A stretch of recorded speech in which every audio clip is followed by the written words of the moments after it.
हम स्टार्ट करने लगे हैं। ठीक है, प्रॉब्लम 2 जो है हम स्टार्ट करने लगे हैं।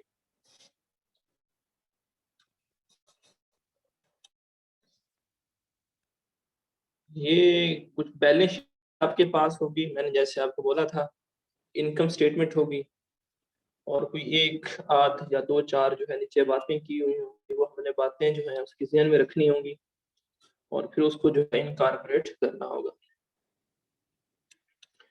ठीक है, तो ये क्वेश्चन है मेरे पास, इसमें जो है बैलेंस शीट है।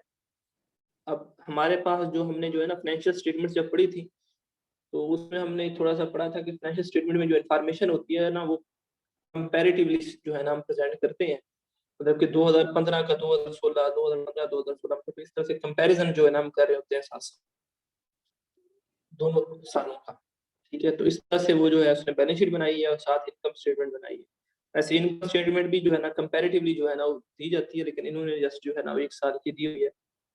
खैर, हम जो है हमारा जो पर्पस जो है कैश फ्लो बनाना, वो अचीव हो जाएगा इससे। देखते हैं इसको। एसेट साइड पे हमारे पास है कैश, अकाउंट रिसीवेबल है, इन्वेंट्री है, प्रीपेड है। अब ये कैश आपके पास कौन सा एसेट है, बता सकता है कोई? Current asset, current, non current? Account receivable, current asset, inventories,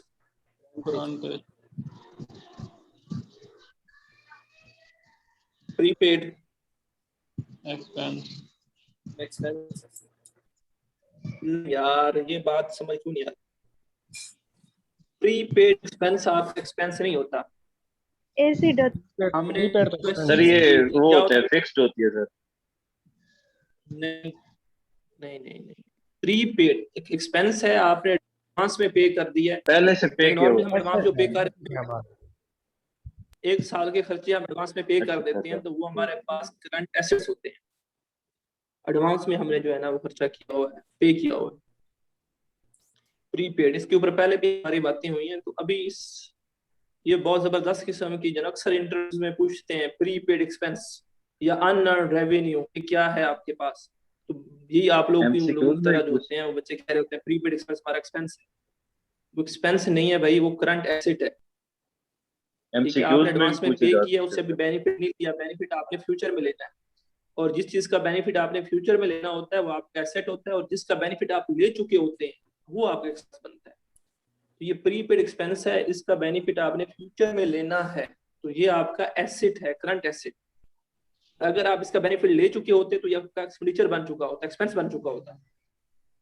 तो अनअर्न्ड के हवाले से भी ऐसे ही है, जब तक अनअर्न्ड आपके पास मतलब आपके ने कमाई नहीं है, आपकी ऑब्लिगेशन है, आपने कमानी है, तो अनअर्न्ड है वो आपके पास लायबिलिटी है, करंट लायबिलिटी है। और जब आप कमा लोगे तो वो अनअर्न्ड क्या बन जाएगी, इनकम बन जाएगी। तो ये अक्सर इंटरव्यूज में अक्सर जो है वो पूछे जाते हैं, प्रीपेड एक्सपेंस क्या है। बच्चे सब ये कहते हैं कि भाई वो एक्सपेंस है। एक्सपेंस नहीं है, वो आपके करंट एसेट्स हैं। इन चीजों को जो है ना ध्यान में रखें। और माशाल्लाह बड़े हो गए हैं। उसके बाद बिल्डिंग एंड इक्विपमेंट्स कहाँ पे जाती हैं, क्या है क्या? फिक्स एसेट्स है, नॉन करंट एसेट्स है। उसमें से हमने जो है वो डेप्रिसिएशन वगैरह जो है लेस की हुई है। अब डेप्रिसिएशन हमारे पास है, लेकिन ये कौन सी डेप्रिसिएशन है? ये हमारे पास building accumulated and depreciation, equipment accumulated sir. Accumulated depreciation है। ठीक है, तो अब हुआ क्या है, 25,000 थी हमारे पास 2015 में, और 2016 में जो है वो 30,000 हो गई। 25 से 30,000 हो गई। तो आपके पास डेप्रिसिएशन कितनी हुई होगी इस 2016 में? 2015 में 25,000 थी और 2016 में जो है वो 30,000 हो गई। जी, 5,000। तो आपके पास इट मींस डेप्रिसिएशन जो है 5,000, डेप्रिसिएशन जो है आपके पास 5,000 है। और आपने जो है डेप्रिसिएशन को कहाँ पे लिखना होता है कैश फ्लो में, वो आपको अंदाजा होना चाहिए। ठीक है, इसके बाद आगे जो है हमारे पास एक्रूड इंटरेस्ट है लायबिलिटी साइड पे। तो एक्रूड इंटरेस्ट जो है वो हमारे पास अक्रूड इंटरेस्ट हमारा होता क्या है बताएं? करंट एसेट होता है, करंट लायबिलिटी होता है, नॉन करंट एसेट होता है, नॉन करंट लायबिलिटी होता है, या कैपिटल का पार्ट होता है? क्या होता है? करंट लायबिलिटी है सर। करंट लायबिलिटी होता है। जी करंट लायबिलिटी जो है ना हमारे पास होती है, ठीक है। ये अक्रूड का बता दो। अब इसका हम क्या करेंगे? अक्रूड इंटरेस्ट का हमने जो है ना एक काम करना है, क्योंकि अक्रूड इंटरेस्ट हमें जो है ना उसने बोला है मतलब कि ये पेएबल है, तो हमने पे कितना किया है उसको हमने मालूम करना है कि हमने पे कितना किया, ये चीज हमने जो है कैलकुलेट करनी है, ठीक है। ये चीज हम कैलकुलेट करेंगे कितना पे किया है। उसके लिए हम एक लेजर बनाएंगे, वो मैं आपको सिखा दूंगा थोड़ी देर में। उसके बाद इनकम टैक्स पेबल है, 3000 से 3500 हुआ है, ठीक है। लेकिन मसला क्या है? मसला ये है कि ये भी हमने जो है ना कैलकुलेट करना है, हमने जो है वो कितना जो है वो पे किया है, ठीक है। क्योंकि नीचे फिर हमारे पास इनकम टैक्स यहाँ पे गिवन है, तो ये चीज इधर भी गिवन हो और इधर भी गिवन हो, तो ये हमने ना इसके कुछ ट्रीटमेंट्स करनी होती हैं, वो हम देखेंगे कैसे करनी है। उसके बाद डिविडेंड पेबल है, तो ये आपका डिविडेंड पेबल कम हुआ है, 10,000 से 0 हुआ, तो इस चीज को भी है ना हमने जो है वो, बल्कि ये 10,000 था लास्ट ईयर में, पे हो गया, ठीक है। उसके बाद जो है हमारे पास नेक्स्ट अकाउंट पेबल है, तो अकाउंट पेबल के हवाले से हमने पढ़ा था कि इंक्रीज और डिक्रीज देखते हैं हम, ठीक है। तो अकाउंट पेबल में जो है इंक्रीज आया है, तो इंक्रीज जब आएगा तो हमने क्या करना है वो हमने पहले सीखा हुआ है।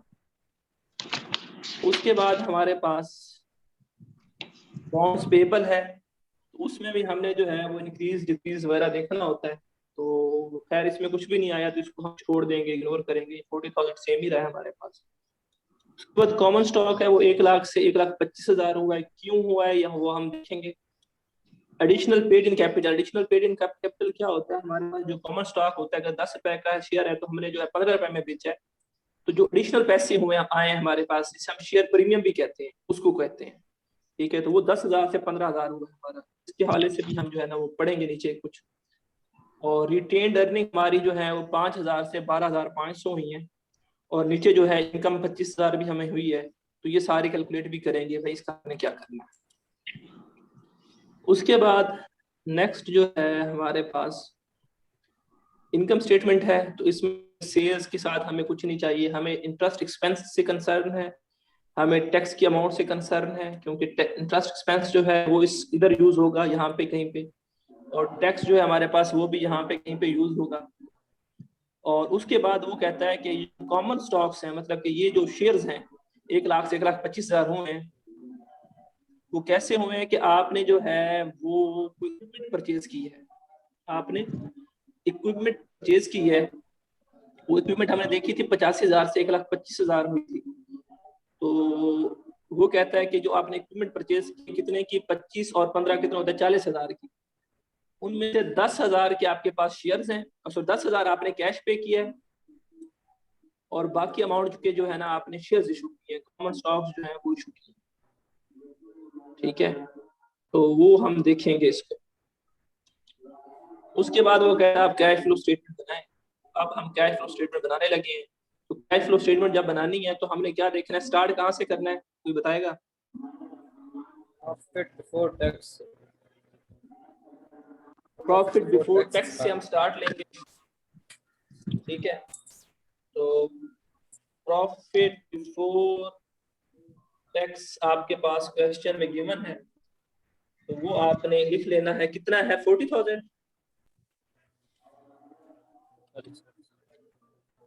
40,000, ठीक है, ठीक है। उसके बाद ये 40,000 आ गया, उसके बाद हमने कुछ एडजस्टमेंट्स करनी है,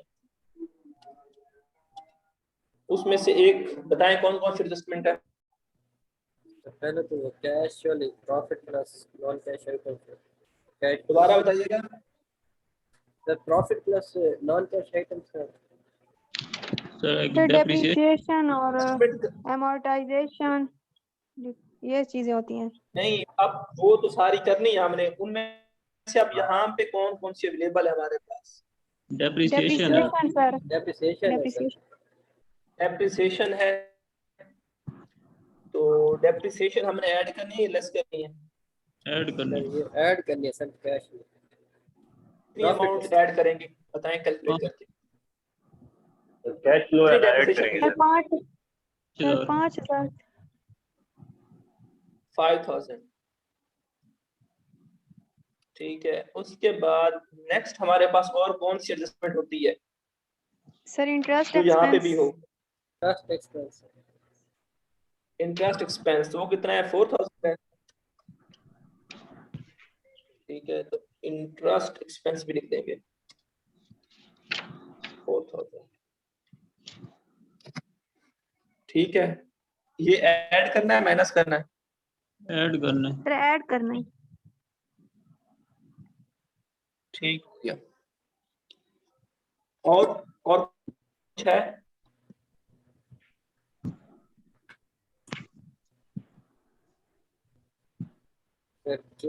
और कुछ भी नहीं है ना, बॉन्ड्स वगैरह है सर ना, इस तरह प्रीमियम का है कोई ना, बरपा नहीं। प्रीमियम। प्रीमियम तो है ना सर, वो additional paid in capital. Premium जो है वो बॉन्ड्स के ऊपर हमने पढ़ा था, जो बॉन्ड्स वगैरह का प्रीमियम है वो हम अमोर्टाइज करते हैं। वो तब हमें करना है अगर उसकी वैल्यू ये इधर जो हमारे पास शो हो रही है इनकम स्टेटमेंट, यहाँ पे हमें नजर आ रही हो। ठीक है, सही अगर सर। वो यहाँ पे उसकी वैल्यू कहीं हमें बता रहा हो कि भाई ये वैल्यू जो है ना, सपोज लॉस ऑन या प्रीमियम ऑन शेयर्स है, हमने चार्ज किया हो प्रॉफिट एंड लॉस। मैंने एक बात बोली थी उस वक्त, मैंने बोला था ये प्रीमियम और जो है आपके पास लॉस जो है, उस हवाले से मैंने बोला था एक बात मैंने आपसे छुपाई है, वो मैं बाद में बताऊंगा। तो अभी उसके लिए 2-3 बातें हैं, वो ध्यान में रखिएगा। जो शेयर्स होते हैं ना या बॉन्ड्स होते हैं, वो 1 साल के लिए इशू नहीं किए जाते, वो लंबे अरसे के लिए, 5 साल के लिए, 10 साल के लिए, इवन के शेयर्स तो जो है वो लाइफ टाइम के लिए जो है वो इशू किए जाते हैं। कभी कभी आप रिडीम भी कर रहे होते हो, लेकिन बॉन्ड्स जो है वो एक खास टाइम ड्यूरेशन के लिए होते हैं, वो नॉर्मली 8-10 साल होता है हमारे पास।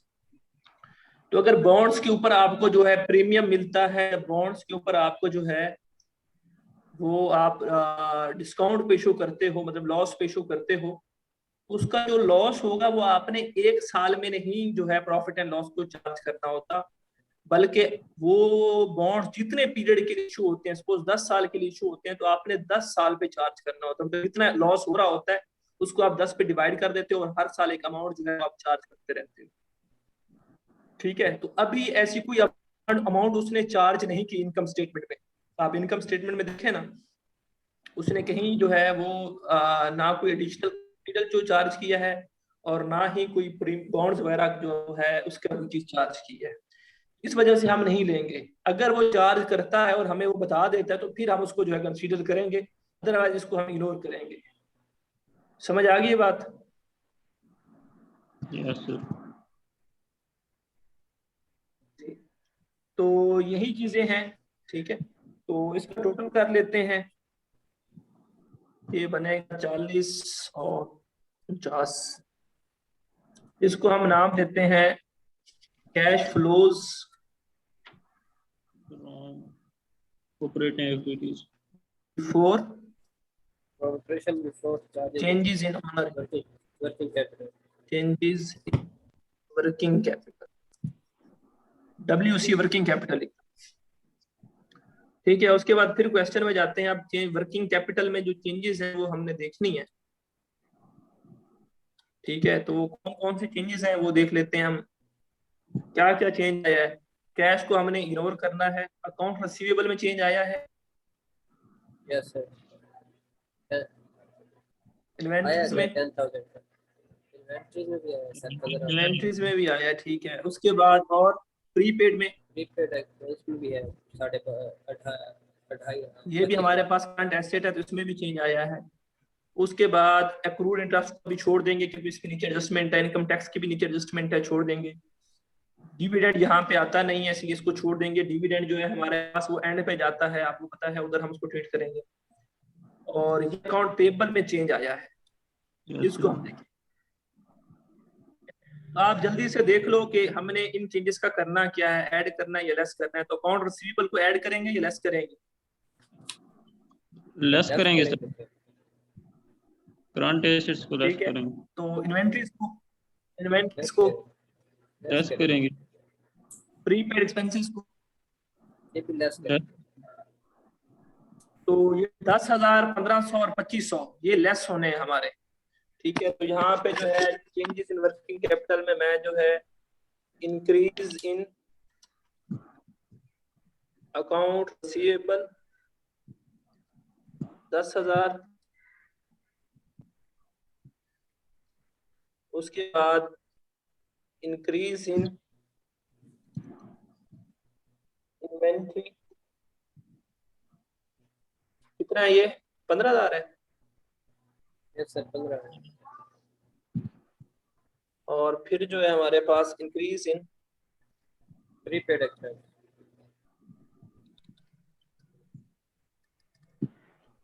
Prepaid expense 2500। 2500। ठीक है, और उसके बाद हमने जो है वो अकाउंट पेबल में देखना है, तो अकाउंट पेबल में इंक्रीज आया है डिक्रीज आया है? अकाउंट पेबल इंक्रीज आया है, ये ऐड हो गया। इंक्रीज इन अकाउंट पेबल, ये क्या करने करेंगे हम? ऐड करेंगे क्या? ऐड करेंगे। ऐड कितनी अमाउंट से? 12,500 40,000 से 52,500 होगा, तो 12,500 से जो है हम ऐड करेंगे। ठीक है, यहाँ तक इसका जो है हम टोटल कर लेते हैं। ये 49,000 है हमारे पास एक फिगर। ठीक है, तो 49,000 से जो है ये चीजें लेस कर देते हैं और ऐड कर देते हैं, तो हमारे पास जो है ये 34,000 जो है 34,000 जो है वो आ रहा है 34,000। ठीक है, कैश फ्लोज फ्रॉम ऑपरेशंस,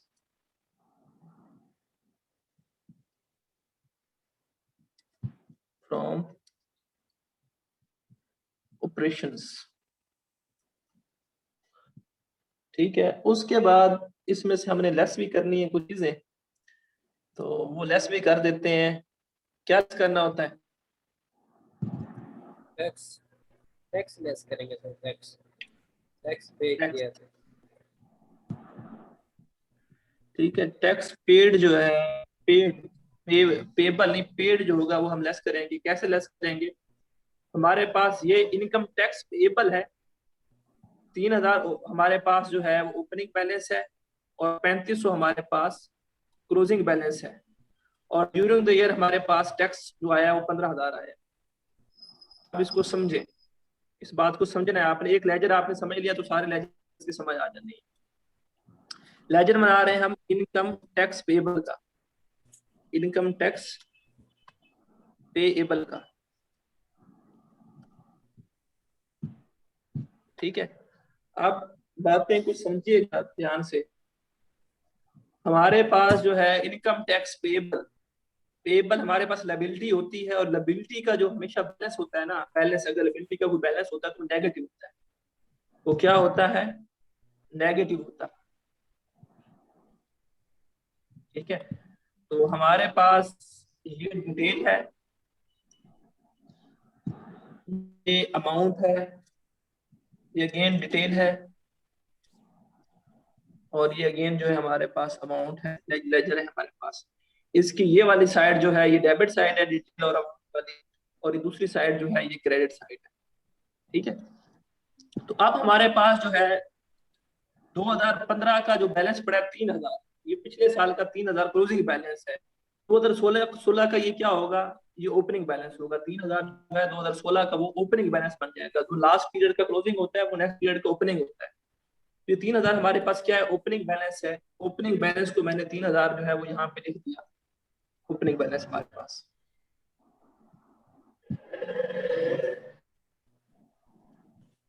ठीक है, उसके बाद ड्यूरिंग द ईयर हमने जो है वो टैक्स हमारे पास एक्सपेंस हुआ है, टैक्स एक्सपेंस हुआ है, टैक्स इनकम टैक्स हमारे पास एक्सपेंस है, एक्सपेंस हुआ है 15,000 का। तो आप ये बताएं, अगर एक्सपेंस होता है और आप पे नहीं करते, एक्सपेंस जो है वो होता है और आप पे नहीं करते, तो आप एंट्री क्या पास करोगे? जनरल एंट्री क्या पास करोगे? जनरल एंट्री सर इनकम एक टैक्स पेएबल साइड अकाउंट। वो डेबिट करेंगे और दूसरा अकाउंट जो है पेएबल वो क्रेडिट करेंगे। जी, इनकम टैक्स एक्सपेंस जो होगा हमारा वो हम डेबिट कर देंगे, ठीक है। Payable sir. और हमारे पास जो है जो टैक्स पेबल होगा, इनकम टैक्स पेबल, वो हम जो है वो क्रेडिट कर देंगे। अब हमें तो किससे गर्ज है? इनकम टैक्स पेबल के लेजर से गर्ज है, इनकम टैक्स पेबल के लेजर से गर्ज है। तो हम क्या करेंगे, इनकम टैक्स जो है हम पेबल जब जो है ना वो क्रेडिट हो रहा है, तो क्रेडिट साइड पे उस बैलेंस को लिख देंगे। कितना? 15,000 से 3,000। हमारे पास जो बैलेंस है इनकम टैक्स का वो कितना? 15,000 है। और हमने एंट्री पास की, ठीक है, उसमें हमने इनकम टैक्स पेबल हमने क्रेडिट किया, तो इसलिए मैंने क्रेडिट साइड पे जो है 15,000 जो है ना वो लिख दिया। अब मैं क्लोजिंग बैलेंस की तरफ जा रहा हूँ, तो क्लोजिंग बैलेंस जो है, जो इनकम टैक्स का पेबल का जो क्लोजिंग बैलेंस है वो कितना है? 3500 है। तो मैंने जो है यहाँ पे जो है क्लोजिंग बैलेंस लिख दिया, बैलेंस सीडी हम इसको कहते हैं, बैलेंस सीडी हम नाम देते हैं इसको। ये कितना मेरे पास? 3500 है। अब एक चीज समझिएगा, मेरे पास जो है 3,000 मैंने पहले देना थे स्टार्ट में, जब साल शुरू हुआ था इनकम टैक्स वालों को, और 15,000 मैंने वजीर एक्सपेंस कर दिया, तो वो भी मैंने देना है। तो 18,000 मैंने टोटल देना है, 18,000 मैंने टोटल देना है, ठीक है। अब उन 18,000 में से अगर कोई आपको कहे कि भाई अब साल के एंड पे मैंने 3500 देना है, तो कितनी अमाउंट मैं दे चुका हूँगा? मैं जो 14,500। है यहाँ पे जो डिफरेंशियल अमाउंट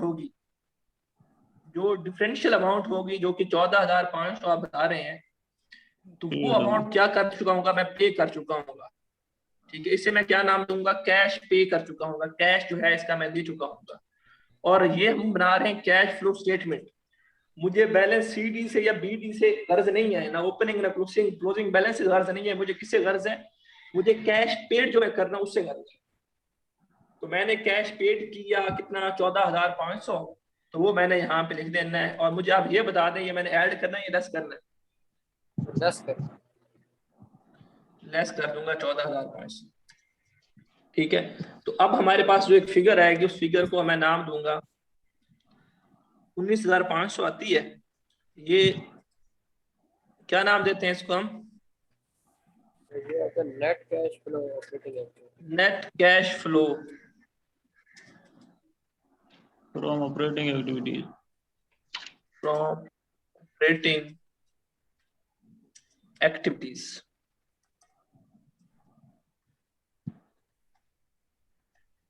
ठीक हो गया यहाँ तक। तो ये हमारा जो पहली जो एक्टिविटी है वो हमने जो है वो कर ली है,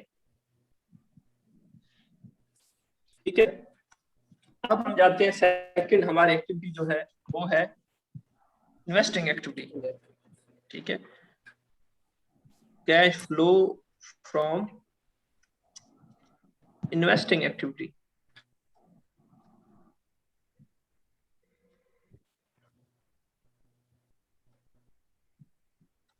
ठीक है। तो इस हवाले से जो है ना वो पढ़ते हैं, देखते हैं क्या हो सकता है। इन्वेस्टिंग एक्टिविटी की जब बात करते हैं तो हम बात कर रहे होते हैं अपने फिक्स एसेट्स की, बात कर रहे होते हैं फिक्स एसेट्स की। अब फिक्स एसेट्स में क्या हुआ है, हमारे पास जो है फिक्स एसेट्स 85,000 के थे, ठीक है, 85,000 के थे, और अब 1,25,000 के हो गए हैं। तो फिक्स एसेट्स हमारे बड़े हैं, लेकिन बढ़ने से हमें गर्ज नहीं है, हमें इस चीज से गर्ज है कि इसके अगेंस्ट हमारा कैश कितना गया है।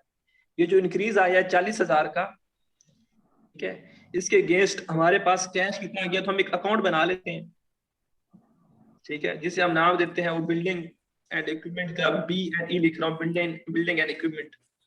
और सेम अकाउंट जो है इसको मैं कॉपी कर रहा हूँ, ठीक है। इसमें ये सारी चीजें मैंने खत्म कर दी।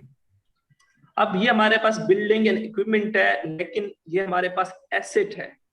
तो इसका जो ओपनिंग बैलेंस होगा वो डेबिट साइड पे जाएगा, और 85,000 ही होगा। तो यहाँ पे मैं ओपनिंग बैलेंस लिखूंगा, लेकिन ये जाएगा किस साइड पे? डेबिट साइड पे, ठीक है। तो कितना है? 85,000 है, 85,000 है, ठीक हो गया। इसके बाद नेक्स्ट हमने क्या करना है, नेक्स्ट जो है हमने इसका क्लोजिंग बैलेंस कैलकुलेट कर लिया। क्लोजिंग बैलेंस कितना है? 1,25,000। वो 1,25,000 है। ठीक है, अब इसके हवाले से ना उसने कुछ ना कुछ हमें बताया हुआ है। वो कहता है लैंड एंड बिल्डिंग जो है ना 30,000 की हमने एक्वायर की है, जिसके बदले में हमने शेयर्स लिए हैं।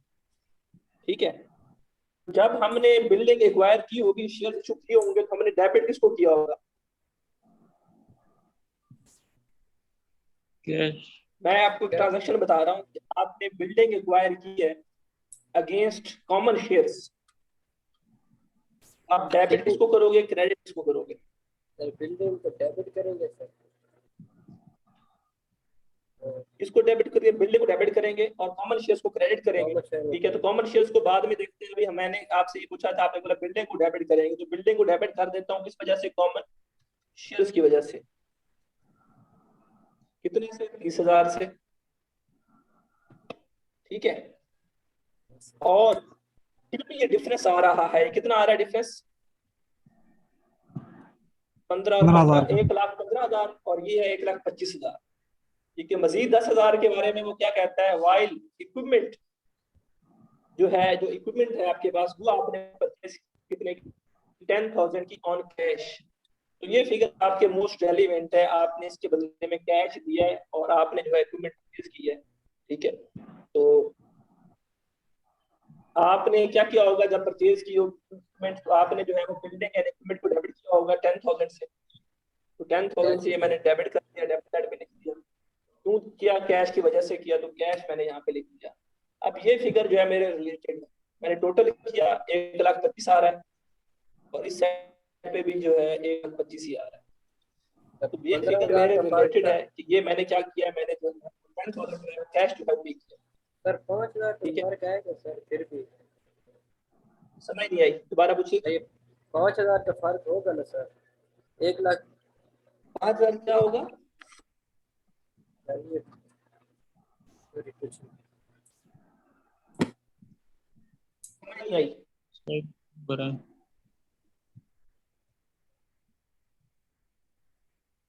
बेटा क्वेश्चन पूछें, बस क्लियर हो गया। बात खत्म करते हैं।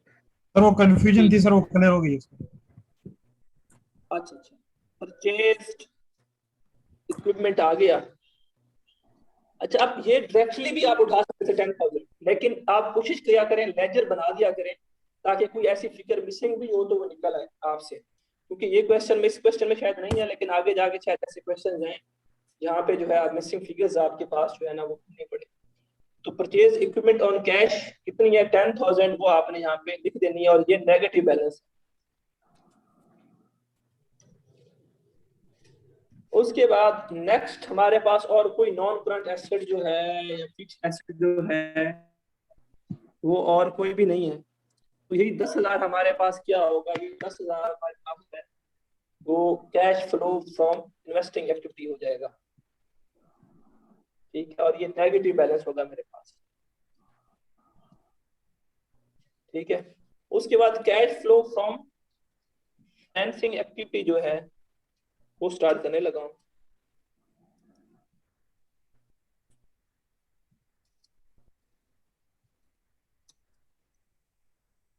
आप मुझे याद नहीं दिलाते वो।